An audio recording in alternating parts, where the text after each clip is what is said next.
So if I think of it as my elbow goes back, what's the humeral head trying to do? It's trying to shoot itself forward.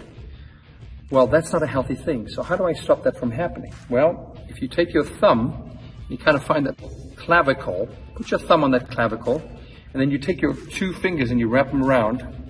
That would kind of represent the anterior deltoid.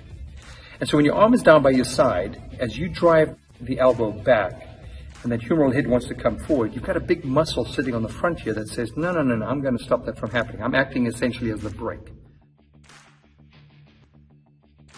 I want you to watch my knuckle right here as I take my arm up overhead. As I lift my arm up overhead, what do you notice?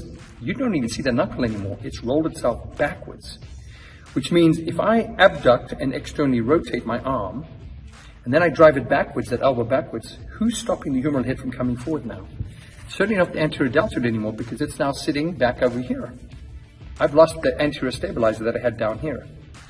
So what do I now have got? Well, you've got your subscap and you've got your labrum. Well, those aren't really ideal choices. So in a situation where you take your arm and you abduct and externally rotate and you start driving the elbow back. So think of all these things we do. We do pec stretches. We do what? Squats with a bar behind our head. You start doing all these movements, you're starting to put more and more stress there. All right? So you just have to keep that in mind. But there is a muscle that can help you. If I go overhead, yes, the anterior deltoid's gone, but there is actually a muscle that comes from the backside and wraps around the front called the lat that can actually do what?